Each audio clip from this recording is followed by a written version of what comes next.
From the blackest corners of your mind, they call, pulling you deep into shadow, twisting your senses, keeping you from sleep. It's time to face your darkest fears. This is Tales to Terrify.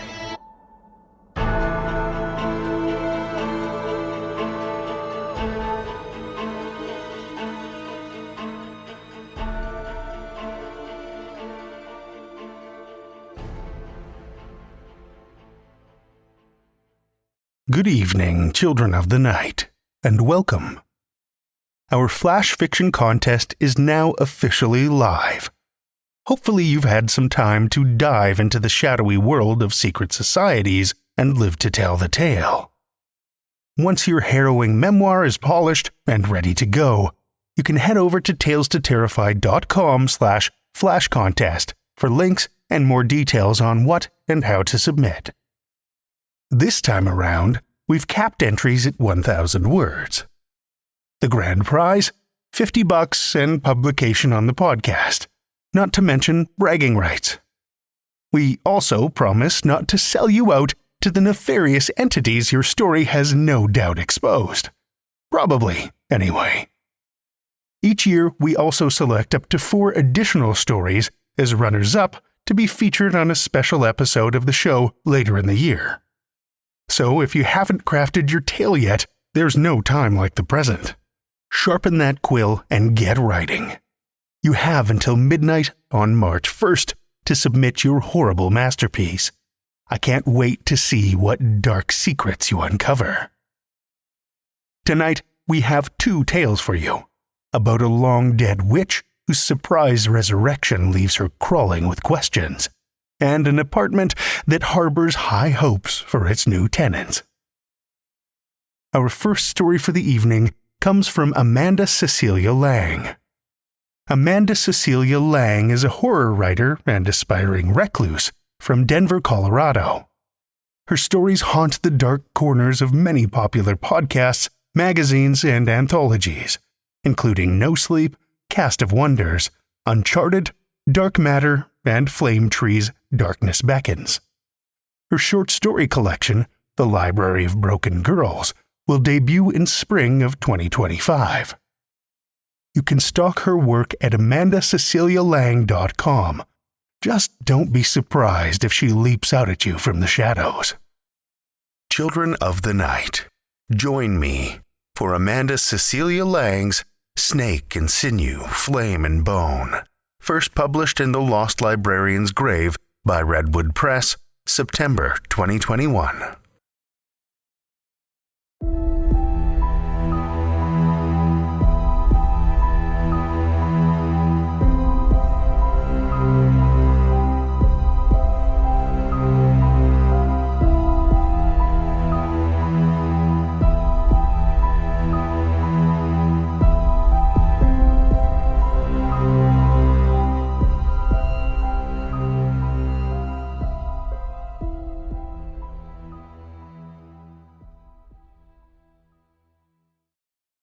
Amid the pebble bones of a forgotten village, beneath ancient soil, consecrated by moonlight and venom, Lilius Proctor, a daughter of the nocturnal garden, awakens to the whisper of a shovel. Her grave has always been shallow. Her sisters won't need to dig deep to unearth her. Oh, praise the velvet goddess who walks beyond the veil of men. Their time has come. Forked voices uncoil around Lilius in the dirt, her long-serving burial companions, every manner of snake, agitated by the prospect of her freedom. They glide like oily shadows across her bare skin, cursing and reviling her name. They strike at her as their starless sky is dug away. Firelight appears in the crumbling void above. and the exquisite, ageless hands of her sisters reach downward and deliver Lilius into a flickering summer midnight. Supple grass trembles along her mudded curves, and in the vast open air, she exhales the smouldering remains of her final, long-ago breath. All around her, loathsome snakes spill from the open grave, eager to escape back into the world, frantic to avoid their judgment. But Lilius is swift now too. She rakes them up, every last one, capturing fistfuls of toxic, twisting muscle. Their beady, hell-hot eyes burn at her with boundless contempt. They writhe between her fingers and lash fangs against her impenetrable wrists. Laughing, Lilius stretches her arms wide, rises onto sturdy feet, and basks in the miracles all around. The yews and the sweet chestnuts have grown to giants, their craggy boughs reaching infinitely higher than when she last glimpsed them. And the smoking chimneys, and sloping roofs, and hearth-lit, watchful windows have all fallen to knees of cold rubble. Oh, praise the velvet goddess! The elemental breath of her garden washes over Lilius, wind and dew, leaf and ember. Somewhere far, far beyond the trees, the electric pulse and shine of the new world greets Lilius's keen and curious senses. But the outside can wait. She turns toward her sisters. Miracle of miracles, every last breathing one. They await her, beyond a vast garden of unearthed, unmarked graves. Countless fresh-risen souls gather in union around a savage bonfire. They stand tall and whole and sky-clad, illuminated by firelight and spirited resilience. Strong, coltish legs, heaving breasts, and swaying hips. Oh, praise her! Lilius can't resist a glimpse of her own maiden form, unscathed skin, lithe and lovely limbs, a glorious spill of raven hair. Her sisters welcome her forward with purest love and soaring triumph. She steps inside their circle. They clasp hands around her and call upon the goddess with potent rhythmic voices. Lilius draws near the bonfire, radiant and righteous. The heavy knotted snakes thrash in her upraised fists, desperate in their primal fight, as if they've scented death before. The destructive heat, the crackle of flesh, the depraved little devils. Her sisters' voices beat higher, louder, rising around the circle, around the world. Tears and breeze, spark and seed. The fire flares and spits embers toward the crescent moon. Lilius's vision ripples and triples, and in the tremulous space between the flames, the velvet goddess smiles out at her. "They are yours!" Lilius cries in a voice lush of garden and ripe of destiny. She casts the snakes into the fire, and with them an epoch of atrocity.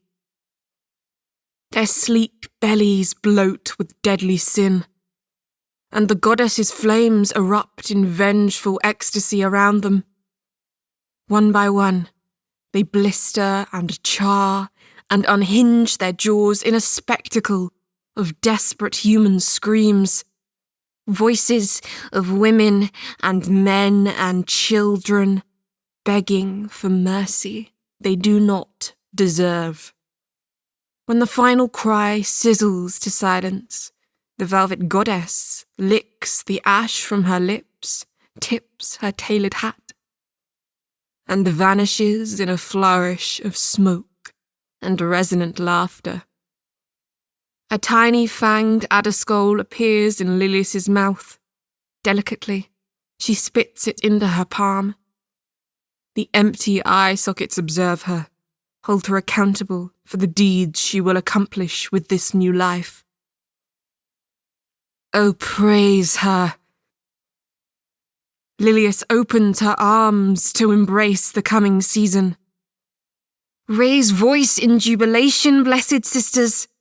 Through flame and scale and centuries, our hard-won reign is now.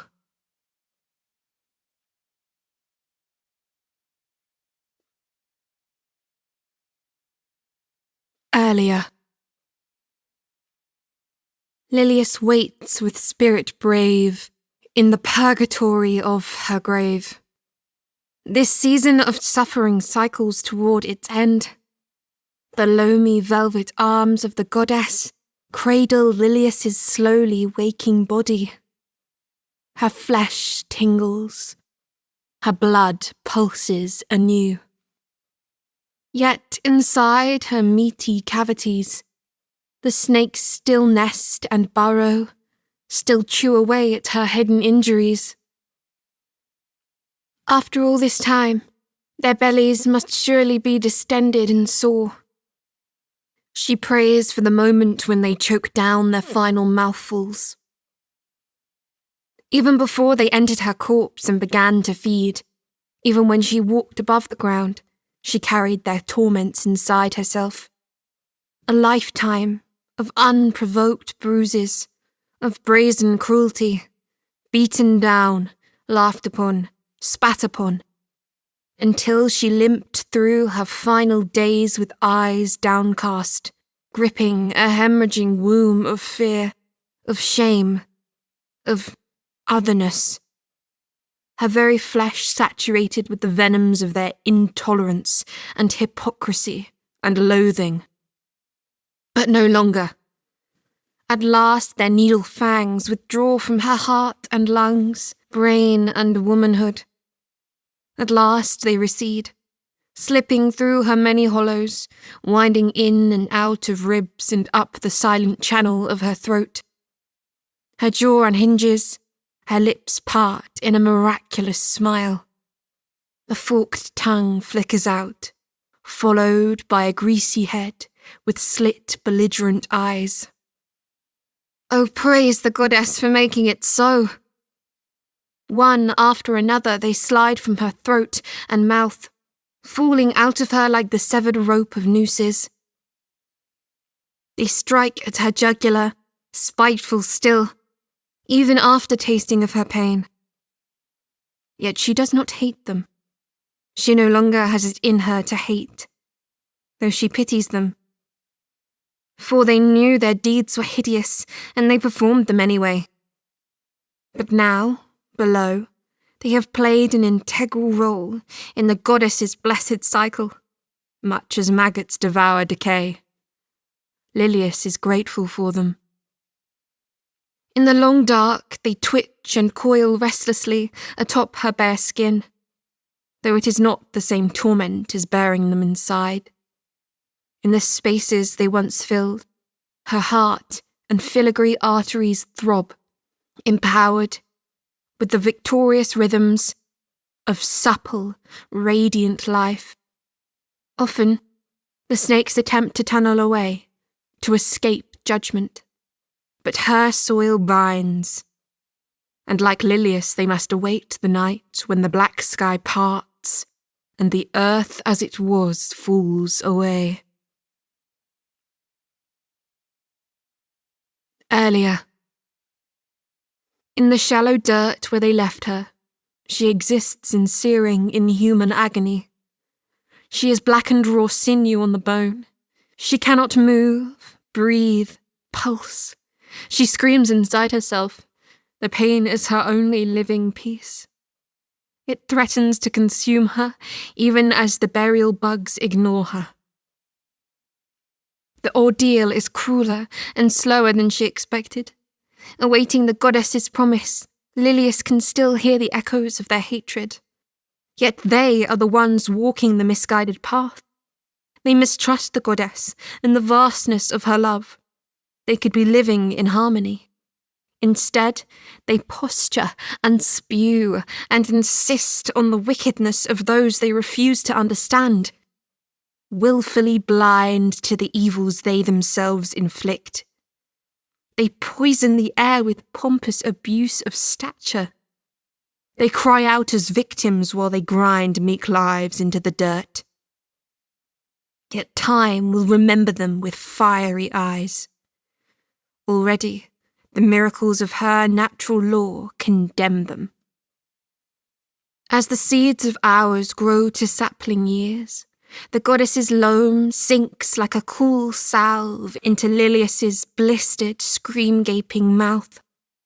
Gentle earth soothes her bodily misery and allows her to flicker past the gloom toward her sisters and their lives ahead. All the natural freedoms of their given world, all the laughing and shouting and celebrating, all the untamed joy and uncaged love they were once forbidden, all the possibilities of home and craft, all their untethered potential crackling inside maiden flesh and heart and bone, bud and spark, cloud and wing. And oh, to soar on mind and voice, to rise above and have the world hear. Oh, to be a newborn daughter of the goddess's garden. But first, to endure the final agonies of their waning season. Lilius clings to faith with charred and shattered finger bones, and is rewarded. One enchanted night, the stillness breaks to the doleful echoes of a village's lament. Soon after, the first of her persecutors arrives. Compelled by flame, bound by soil, the Ophidian fiend finds Lilius in the grave and slithers in through her eye socket, hissing past the pulpy char of her brain, sliding along the quieted curve of her jawbone, twisting down the bent knobs of spine and into her chest cavity. He latches his fangs to her heart and the meaty, gruesome indignities that discoloured her life. Force-fed by his own cursed fate, he gnashes and suckles, slowly taking his brutalities and blasphemies back into himself.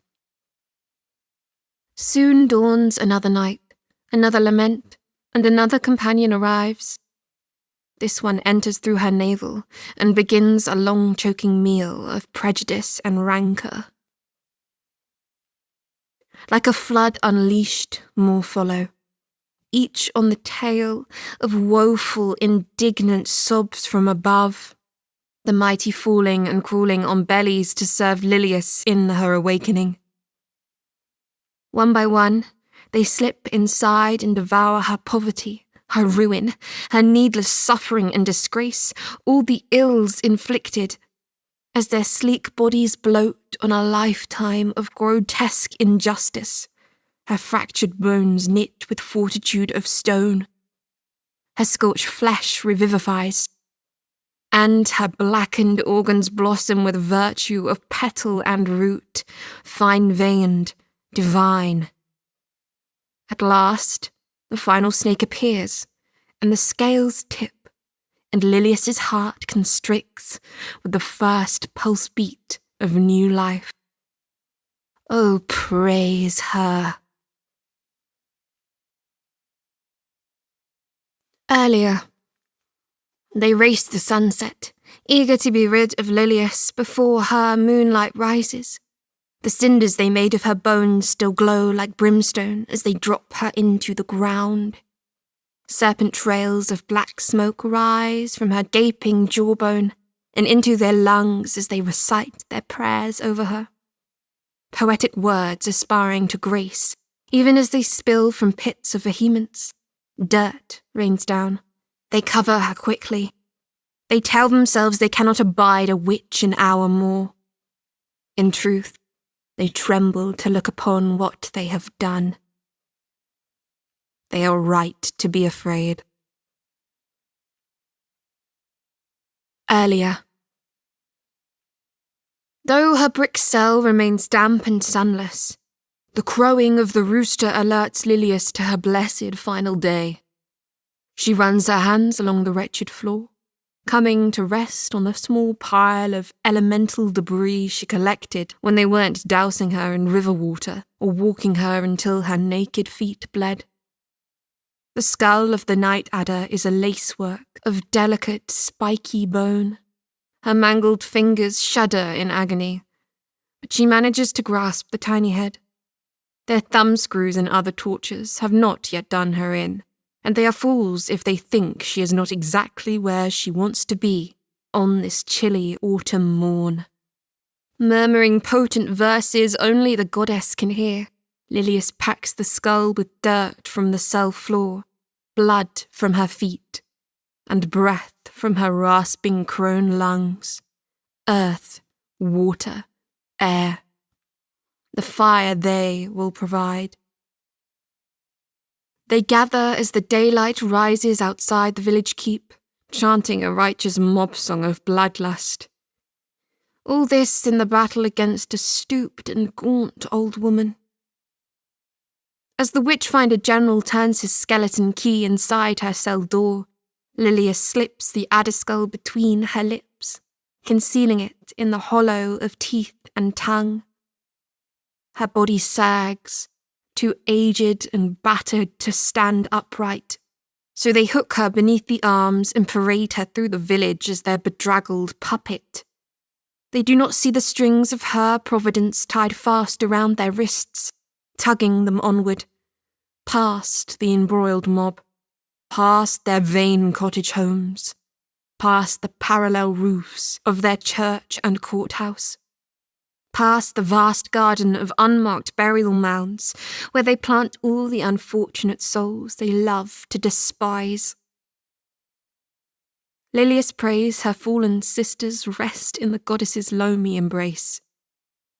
She prays their ordeal will be remedied by today's sacrifice, that they will be delivered, together, avenged and whole, into an epoch of enlightenment, free to live the lifetimes that were stolen.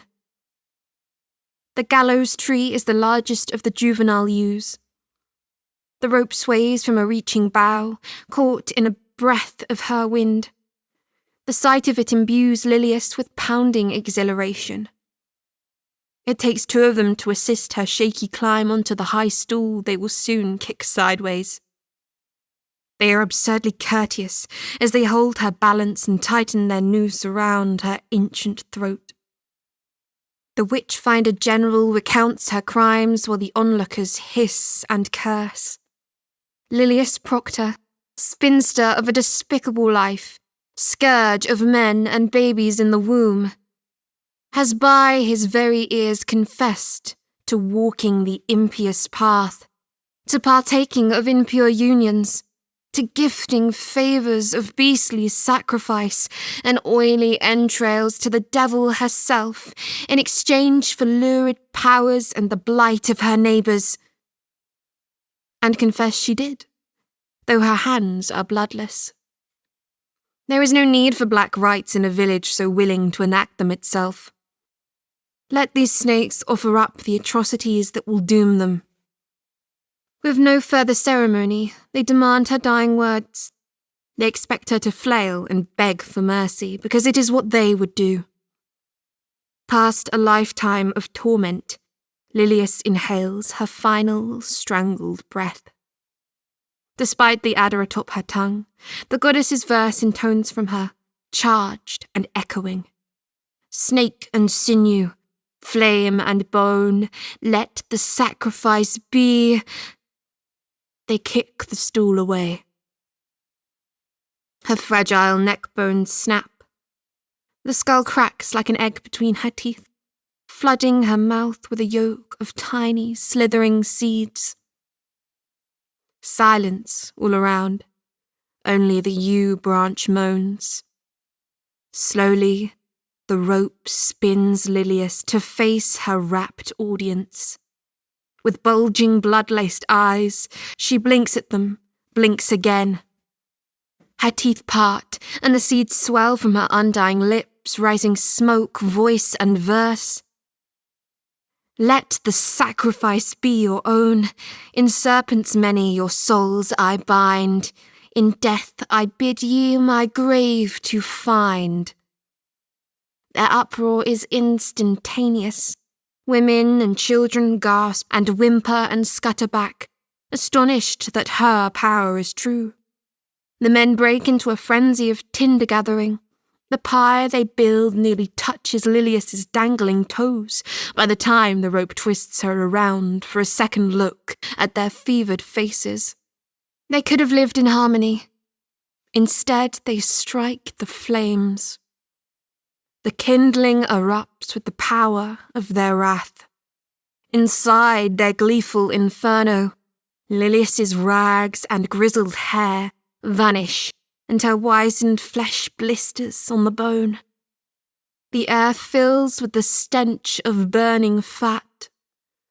Her screams feed the blaze, feed their self-righteousness. The ordeal is savage and terrible and harrowing, ash and sinew, cinder and bone. But it does not extinguish her. It ignites her. As her eyelids crisp and her vision ripples and triples, she finds grace amid the spectacle of their vile, beady souls. This is only the beginning. The velvet goddess glimmers among them, unseen, watchful, fierce. And it is not Lilius whom she narrows her eyes upon. Oh, praise her.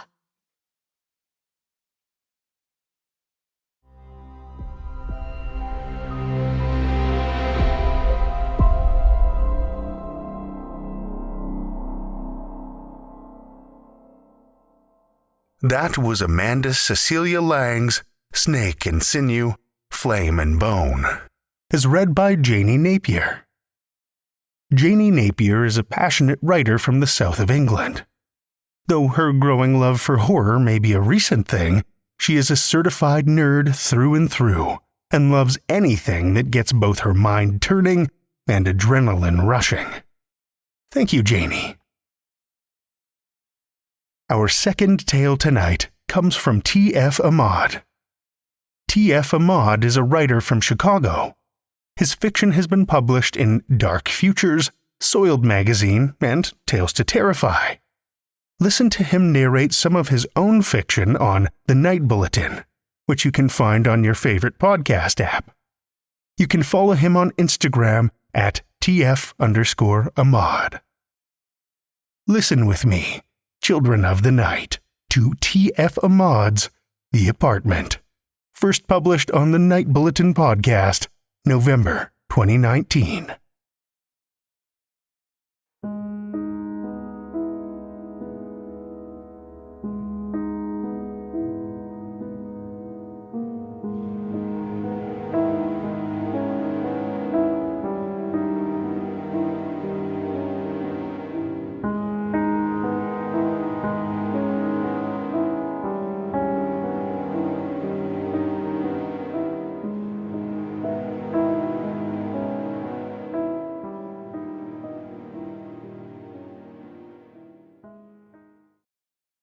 For a while, there were no tenants in the apartment.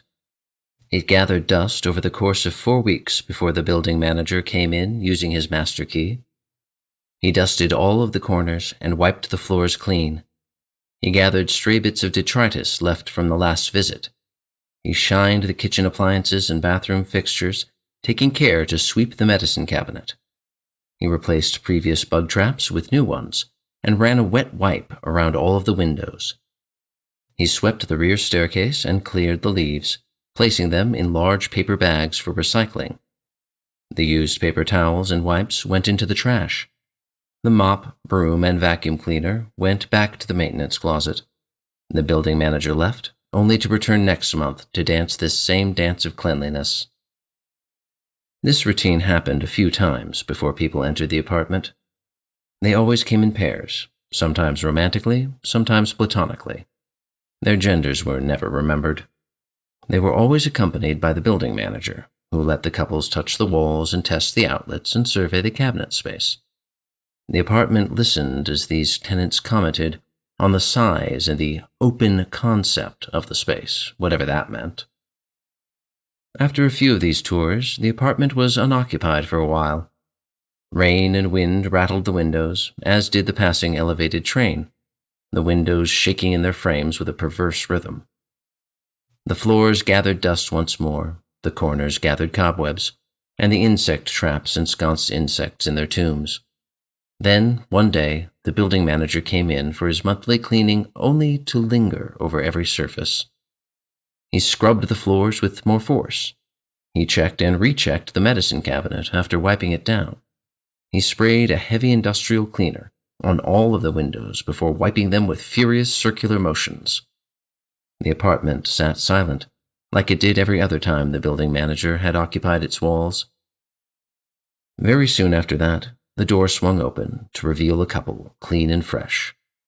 The man was taller than the woman by almost a foot. They both wore hiking backpacks filled to the brim.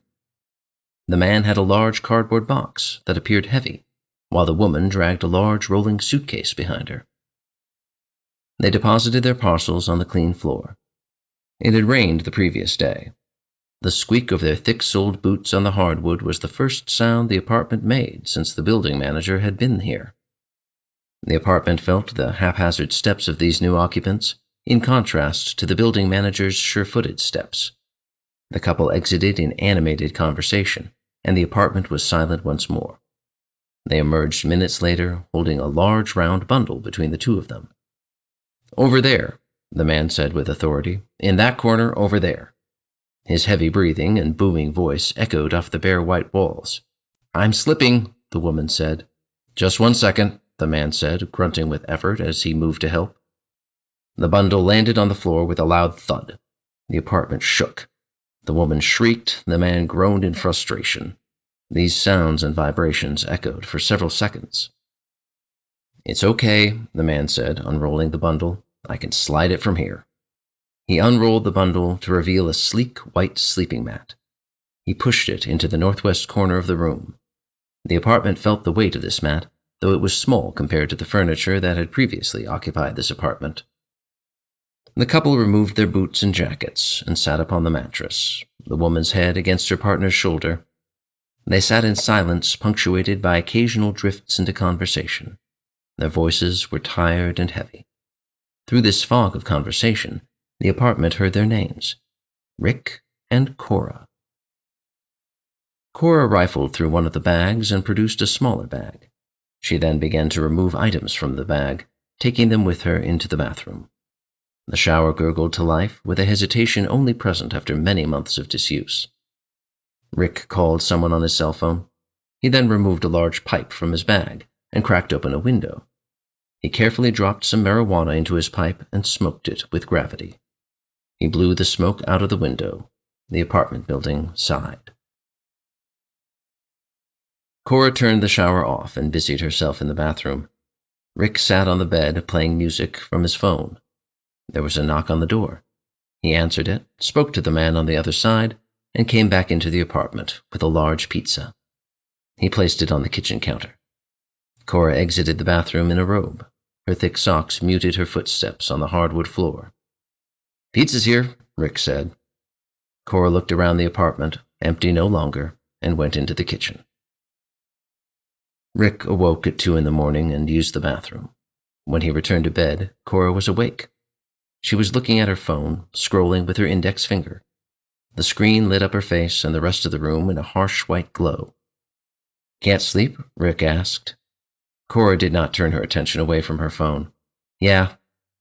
"Do you want to have sex?" Rick asked. Cora said nothing. Rick stared back for a few minutes, his breathing deep and even. He then turned over and fell back asleep, his back to Cora. The first thing they bought was a dresser. Rick and another man brought the bulky mahogany piece in through the front door. They were careful, but the doorframe did not escape unfazed. The apartment did not protest as the heavy dresser was dragged across the hardwood floor and pushed into the large, deep closet. "There," said the other man. "First piece of furniture. You two are off to a great start." Rick did not respond, unsure if the man was making fun of him. The apartment felt the weight of the dresser and approved of its placement. Over the course of the next few weeks, the studio apartment began to fill up with furniture.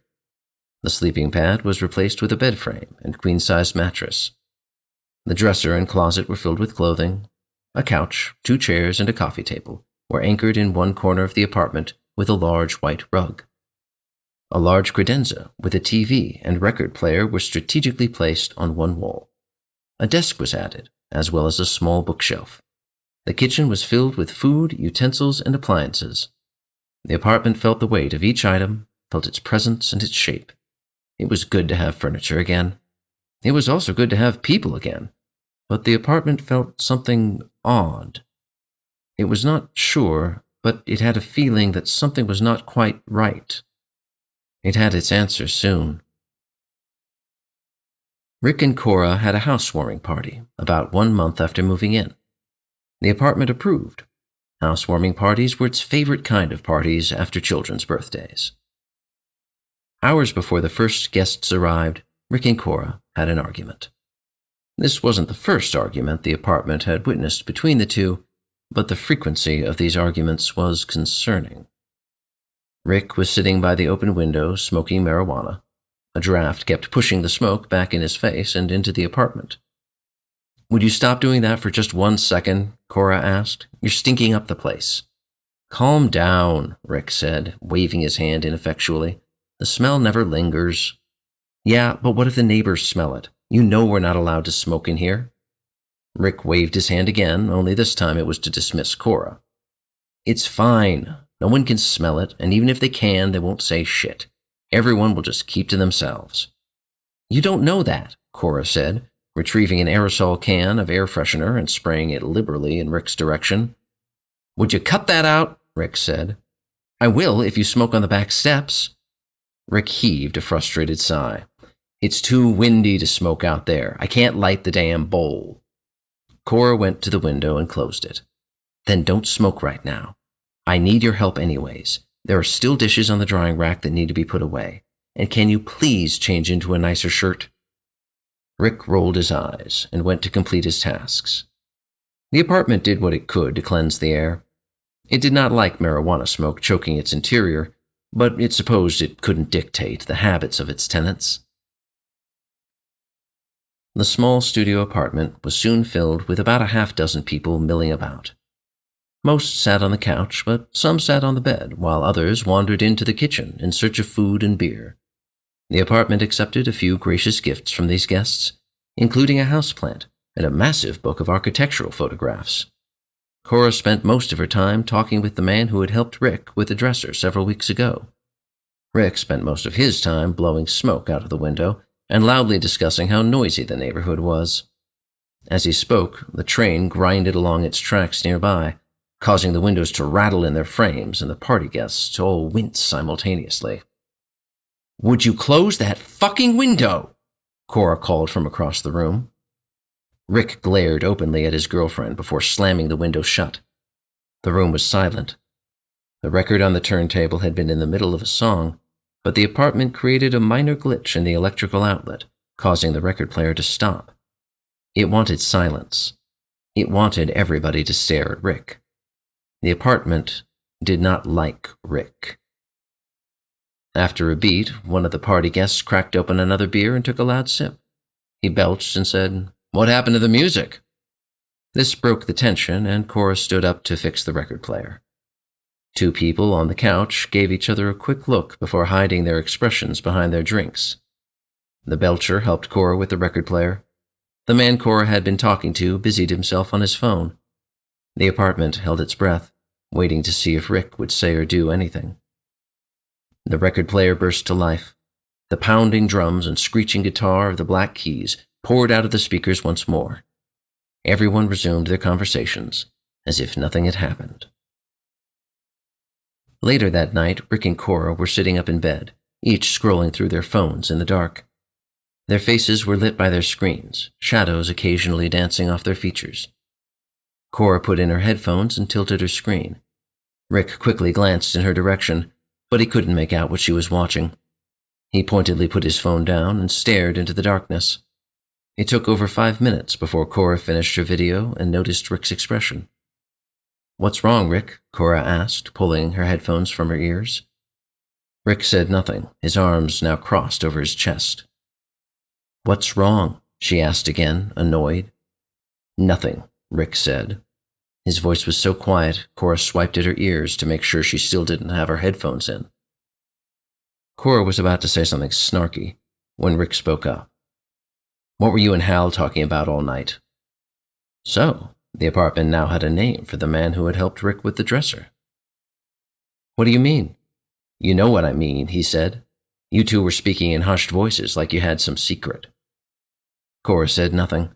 She knew what Rick was driving at. "It was nothing," she said. "We were just talking about college." "I don't believe you," Rick said. "What do you think we were talking about?" Cora said, her voice rising. "Want to take a guess? Do you think we were whispering sweet nothings to each other?" Rick slapped her. It was quick and sharp. The sound of open palm against cheek was like a gunshot in the apartment. In the silence that followed, the apartment groaned and leaned on its foundation, a witness to the sudden violence. Cora began to shake and sob, her back to Rick and her hand on her face. Rick was shaking as well, though it was from anger rather than fear. "This is nothing like last time," Cora said quietly. "That was a mistake, and I already promised it would never happen again." Rick leaned in. "You have to be careful," he said. "It's hard for me to know what you're doing when you talk to other people." "So I shouldn't talk to anybody? Yeah, that's reasonable." "Just don't talk to Hal anymore," Rick said. "That's all I ask." Rick rose from the bed and started dressing. He put his shoes on and wrapped a light jacket around his shoulders. "Where are you going?" Cora asked. "Out," Rick said. "To get drunk." With that, he slammed the door. The apartment stilled the rattling immediately. Cora sat in bed for a while. She couldn't understand Rick's behavior. This move was supposed to be good for them. They were supposed to have left her mistake, their mistakes, behind, but it seemed like they had brought them along. She stood up and checked her phone, texting her mother the latest incident of Rick's violence. Her phone rang almost immediately after she hit send. Her mother always did this. She always wanted to talk things out, which to Cora's mother meant talking fast in one breath and not letting anyone else get a word in. Cora ignored the call and sent another message. She placed her phone down and went to the kitchen for a beer. She leaned against the counter and drank it, thinking about nothing. The pain in her cheek was already fading. Part of her wished it would remain, a reminder of what she'd just gone through. If the pain remained, Rick couldn't deny hitting her. This wasn't the first time he'd struck her. After she'd admitted to having a one-night stand with her old coworker, Rick had flipped out. She could swear she was still tender in her ribcage from that day. She finished her first beer and opened another one. As she sipped, a curious feeling came over her. She wasn't sure, but she could swear that the apartment got warmer.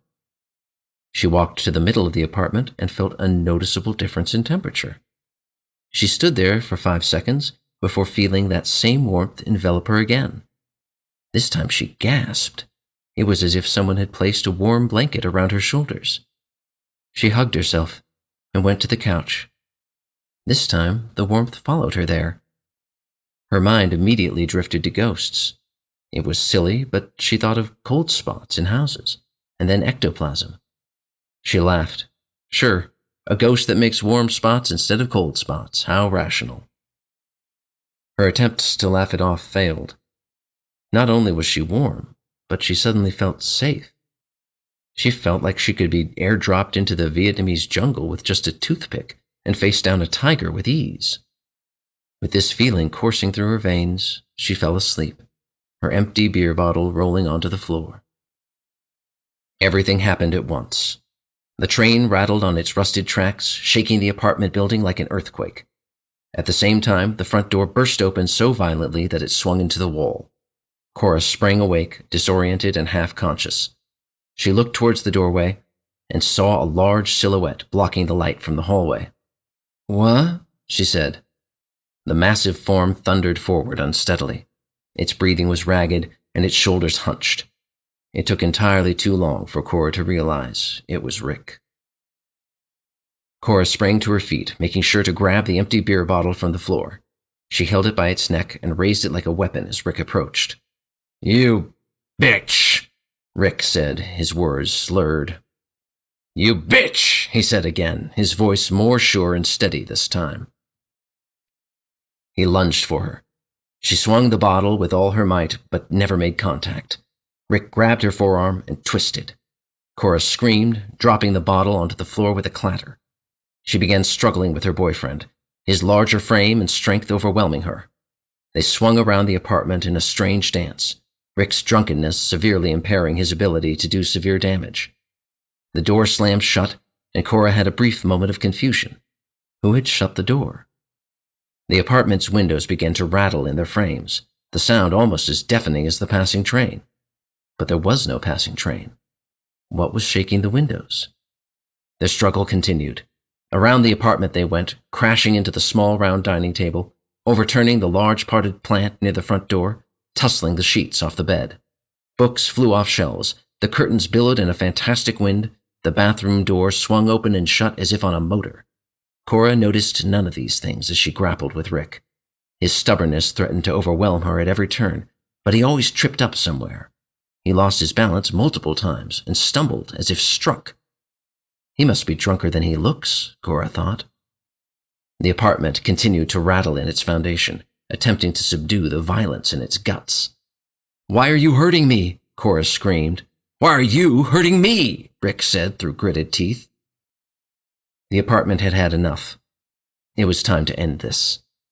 With a final thrust, the apartment leaned and swayed and pushed, causing the credenza with the record player to slide along the floor. Cora was flung out of the way with the help of a chair that struck her waist. The credenza's movement on the floor was swift. It struck Rick in the midsection, pushing him with such force that he stumbled backwards. He didn't have time to scream before he crashed through the window and down to the pavement below. Cora did scream, loud enough to miss the distinct thud of flesh and bone on concrete. The silence that followed was marred only by the sound of chilly wind whistling through the broken window. Cora hugged herself against the chill, but found that she didn't need to. She was enveloped by the same warmth she had felt earlier that evening, the warmth like a protective blanket over her shoulders. She surveyed the apartment. Books, furniture, and sheets lay in disarray. It looked like a hurricane localized only to this tiny apartment had traveled through the room. She sighed before hunting for her phone to call the police and an ambulance. The next few hours were a blur of police, paramedics, and concerned neighbors. The apartment was technically an active crime scene, so the mess remained for several days before the building manager was allowed to clean it up. The window was replaced. The blood was washed from the asphalt below. Cora emptied the apartment with the help of her friend Hal and moved back in with her parents to heal from her ordeal. The apartment observed all of these events in silence, occasionally enveloping its occupant with a warm embrace. Though it had been only a month, the apartment was glad to be empty again. It hoped it would remain empty for a while, but it couldn't be sure. For now, the apartment enjoyed its expanse. It enjoyed the newly buffed floors, it enjoyed the new window, and it enjoyed the peace and serenity of silence. The apartment did like people, but they did not remain for very long. The apartment sighed, hoping the next tenants would be better.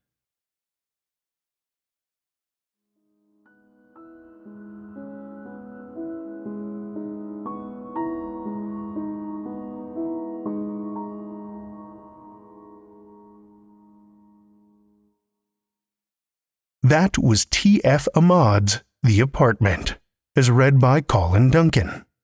Colin Duncan is a well-spoken man of strangely indeterminate age. He often uses archaic words and speaks of centuries past as if he had personally witnessed them. But that would be impossible. These days, he lives in the Pacific Northwest, where he sells sustainable clothing by day and teaches martial arts by night. Thank you, Colin.